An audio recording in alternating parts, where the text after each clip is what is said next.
Hello les amis, bienvenue sur le podcast Simplement Vivre. Là c'est le premier épisode de podcast que je vous fais sur mon lieu de vacances, donc possible que ça coupe, possible que j'ai à recommencer plusieurs fois cet épisode, mais c'est pas grave, j'ai envie de vous le faire d'ici.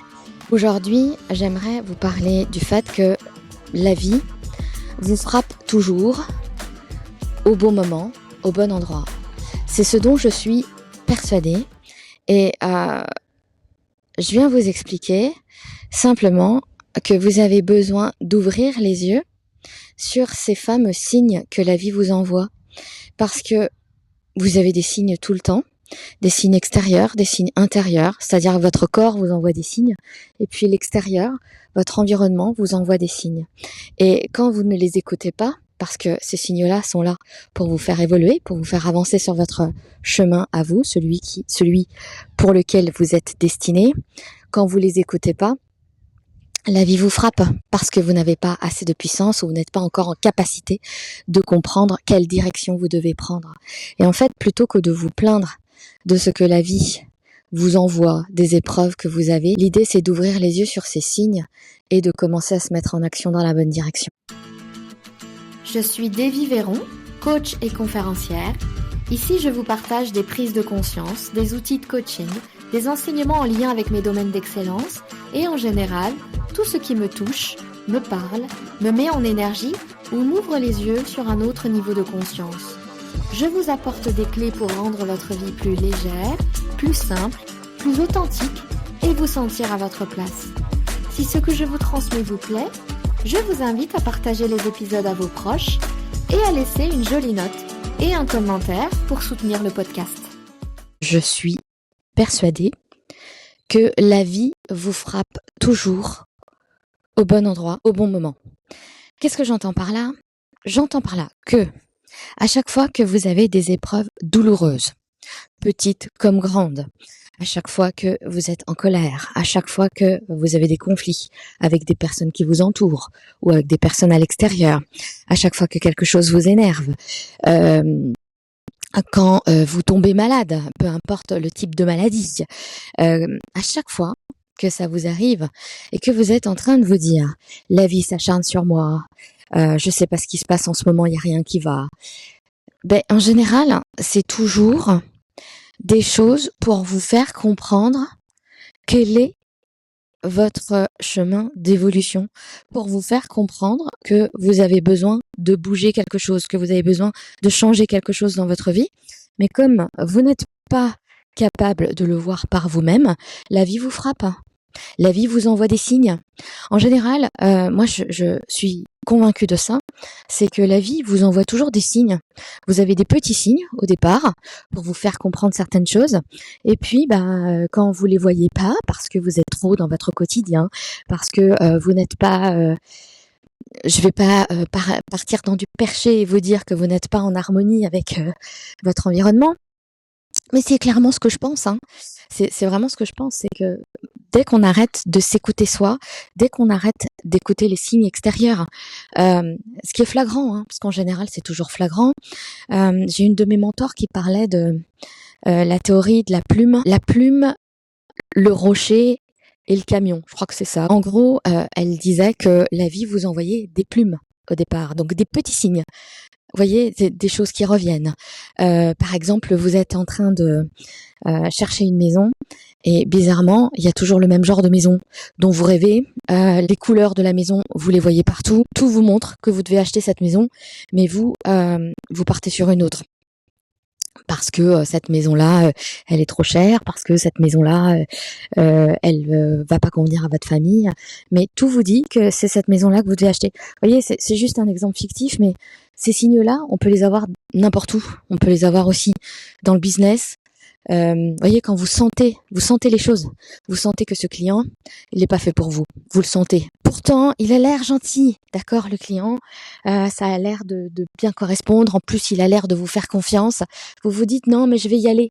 Et puis, vous tombez derrière parce que tout était en train de vous dire que ce n'était pas le bon client pour vous. Vous voyez, c'est ce genre de signes dont je vous parle. Et les signes, vous les avez. Donc des plumes. Mais quand les plumes, vous les voyez pas. la vie vous frappe avec un rocher, quoi. C'est-à-dire qu'à ce moment-là, ce client-là, si on reprend l'exemple, il va commencer à vous bousiller la tête. Il va vous dire que là, vous n'avez pas bien fait les choses, que là, c'était pas comme ça qu'il voulait que vous agissiez avec lui, que là, donc là, début des conflits, voyez. Et puis, même si malgré tout ça, vous décidez de garder ce client. Oui, parce que c'est quand même un client qui vous a rapporté pas mal d'argent. Donc vous continuez, alors que tout est en train de vous dire que le client, depuis le début, c'était pas le bon. Vous continuez. Et puis, pareil, il vous envoie un camion. La vie vous envoie un camion. Et là, c'est encore pire. C'est-à-dire que c'est lui qui vous lâche, le client vous poignarde dans le dos, etc. Vous voyez. Bon, c'est un exemple business, mais ça peut arriver, mais partout, dans le domaine familial, dans le domaine du couple, etc. Vous avez des signes. Et donc, quand il vous arrive des épreuves comme ça, des conflits, des maladies, peu importe quel genre d'épreuve vous êtes en train de traverser, parce que même la mort, pour moi, le décès de quelqu'un de proche est là pour vous faire comprendre quelque chose. Moi, je fonctionne comme ça. C'est ma façon de fonctionner, c'est ma façon de voir les choses, c'est ma vision, c'est ma vérité. Vous en faites ce que vous voulez. Vous n'êtes pas obligé de me suivre là-dessus. Mais moi, je suis vraiment convaincue de ça. Et à partir du moment où j'ai compris tout ça, j'ai compris que la vie, quelque part, m'apportait des signes, me montrait exactement là où j'avais besoin de changer. Toute ma façon de percevoir les choses, de percevoir la vie a été modifiée.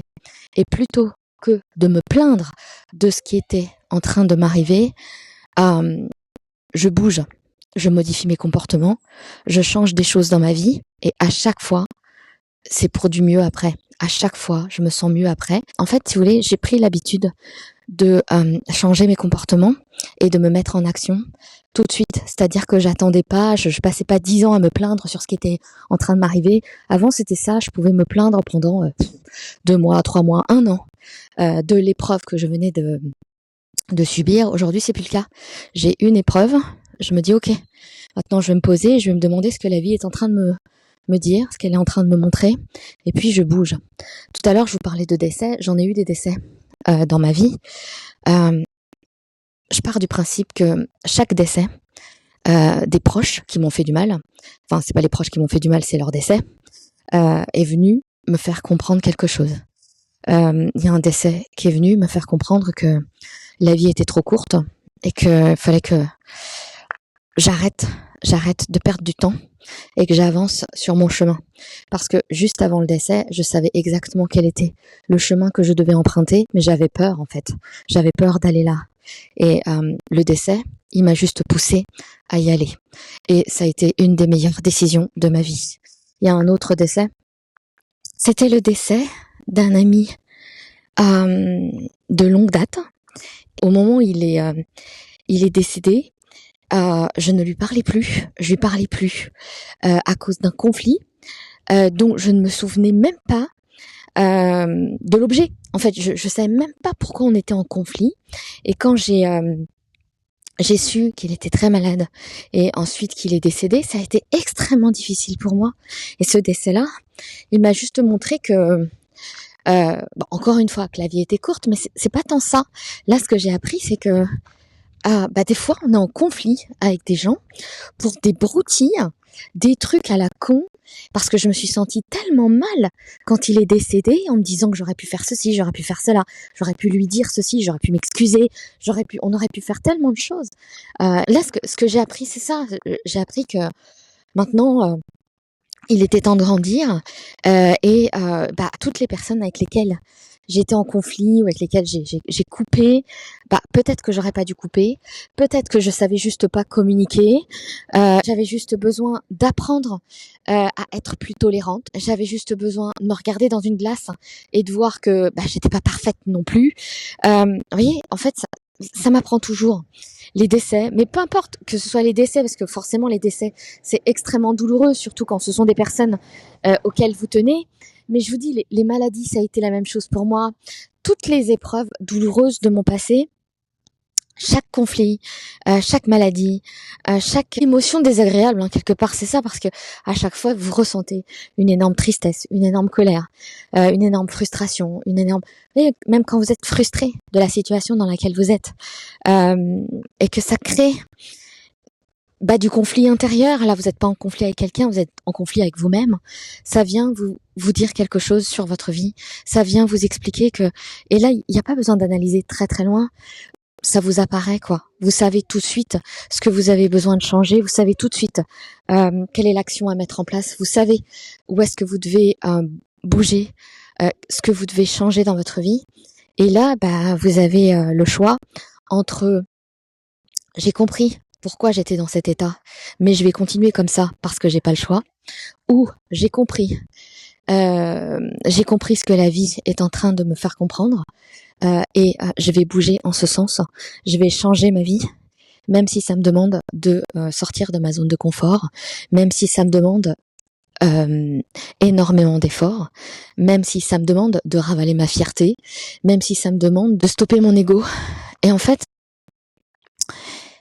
pour toutes celles qui vivent ce genre de choses, qui vivent ce genre de bouleversement, ou qui comprennent pas pourquoi la vie les frappe, pourquoi la vie s'acharne sur elles, j'ai juste envie de vous dire d'arrêter de penser comme ça, de vous dire que la vie s'acharne sur vous, qu'elle vous frappe, mais plutôt de vous demander ce qu'elle vient vous faire comprendre. Pourquoi est-ce que vous avez ces signes extrêmement douloureux? Quels signes, avant cela, vous n'avez pas écouté? Où est-ce que vous ne vous êtes pas écouté? Où est-ce que tout vous disait d'aller dans cette direction et que vous avez pris une autre direction? Et ce, dans tous vos domaines de vie, hein. Vous pouvez voir ça au niveau de votre couple, vous pouvez voir ça au niveau familial, vous pouvez voir ça au niveau relationnel, et vous pouvez voir ça au niveau professionnel, dans tous vos domaines de vie. Quand ça vous frappe comme ça, et que vous prenez des camions ou des rochers, vous voyez, il y a ça aussi. Il y a une de mes coachées m'a parlé de ça. Elle me disait voilà, ça a été extrêmement douloureux de se faire éjecter d'un groupe de filles qu'elle aimait beaucoup, avec lesquelles elle passait du temps. Elle s'amusait avec elles, leurs enfants jouaient ensemble. Et puis du jour au lendemain, elle s'est faite éjecter du groupe. Les filles l'invitaient plus, leurs enfants n'invitaient plus ses enfants. Ça a été extrêmement douloureux. Et en fait, elle vit encore dans cette douleur-là, sans voir pourquoi est-ce que ça la chamboule encore aujourd'hui, parce que là, ça fait un petit bout de temps quand même. L'idée, c'est que si vous n'êtes pas en capacité, vous n'êtes pas assez puissante pour sortir d'un groupe qui ne vous convient pas. Parce que c'est souvent le cas, vous savez, on veut entrer dans un groupe parce qu'on a l'impression, là, c'est qu'une impression, c'est qu'un fantasme, on a l'impression que ce groupe va nous convenir. Ça, c'est profondément humain. On a envie de faire partie d'un groupe, on a envie d'être intégré, on a envie d'être accepté, on a envie de marques d'attention, on a envie de tout ça. Et donc, on va essayer d'entrer dans des groupes qui nous conviennent pas. Et le problème, c'est que quand on ne s'aperçoit pas, ou quand on n'est pas assez puissante sur le coup, pour quitter le groupe, parce que clairement, je vais pas rentrer dans le détail au niveau de cette personne, mais le groupe lui convenait pas. Enfin, c'est des personnes qui sont pas dans la même énergie qu'elle, sont des personnes qui sont pas en capacité de dire les choses, qui n'ont pas de franc-parler, qui manquent d'authenticité, et ça, c'est pas son truc. Elle a besoin d'authenticité, elle a besoin de vérité, elle a besoin qu'on lui dise les choses, quitte à être violent, mais elle veut qu'on lui dise les choses. Elle aime pas ça, les non-dits, le manque d'honnêteté, tout ça. Et ces personnes-là, elles sont comme ça. Et comme elle n'a pas été puissante pour sortir du groupe, c'est quelqu'un qui l'a éjectée, parce que faut bien qu'elle parte de ce groupe. C'est pas le groupe qui lui convient, c'est pas le groupe qui fait partie de son chemin d'évolution. Elle n'est pas faite pour rester dans ce groupe, elle est faite pour rentrer dans d'autres groupes. Mais tant qu'elle ne le comprendra pas, elle vivra dans la frustration de ne plus faire partie de ce groupe. Elle vivra dans la douleur d'avoir été éjectée de ce groupe. Alors qu'il suffit de se dire, mais est-ce que j'ai vraiment quelque chose à faire dans ce groupe? Est-ce que c'est vraiment un groupe aussi fun que je le pense? Est-ce que je suis vraiment faite pour être là-dedans? Est-ce que je suis vraiment pareille que ces nanas-là? Et en fait, à toutes ces questions, les réponses, c'est toujours non. En tous les cas, en ce qui concerne cette coachée que j'adore, il est clair qu'elle a rien à faire dans ce type de groupe. Et puis elle est amusante parce qu'elle les appelle le groupe des mamans parfaites, parce que vous savez les mamans qui sont très très proches de leurs enfants et qui parlent que d'eux et qui font tout pour que leur chérubin soit géniaux, etc., etc. Alors qu'elle, je sais parfaitement qu'elle est pas enfant. Elle est pas enfant. Elle a des enfants. Elle adore ses enfants. Mais les enfants des autres, c'est pas pareil. C'est pas son trip. Chacun son trip, chacun ses valeurs. Et en fait, elle l'accepte pas. Elle l'accepte pas. Elle veut être comme elle. Mais l'idée, c'est pas d'être comme quelqu'un qu'on n'est pas. L'idée, c'est de se rapprocher des personnes qui sont comme nous. L'idée, c'est de se rapprocher des personnes qui sont dans la même énergie que nous. C'est comme ça qu'on évolue vite. C'est comme ça qu'on avance vite. C'est comme ça qu'on se sent mieux, qu'on se sent accepté et réellement accepté, parce qu'on est accepté pour qui on est. On n'est pas en train de faire semblant, on n'est pas en train de porter un masque juste pour se faire aimer. Et elle s'est fait éjecter, donc j'essaie de lui faire comprendre ce que je suis en train de vous dire, pour que ça fasse sens et pour qu'elle arrête. Elle arrête de vivre dans la douleur, de ne pas faire partie de ce groupe, et qu'elle commence à créer son propre groupe à elle, celui qui va lui convenir, celui qui va l'accepter pour qui elle est, celui dans lequel elle va pouvoir être elle-même sans masque. Voilà ce que je voulais vous dire à propos de la vie et des signes qu'elle vous envoie. J'espère qu'il fera sens pour vous. Si cet épisode de podcast vous a plu, n'hésitez pas à le liker, à me laisser un commentaire pour soutenir le podcast. Merci, à très vite.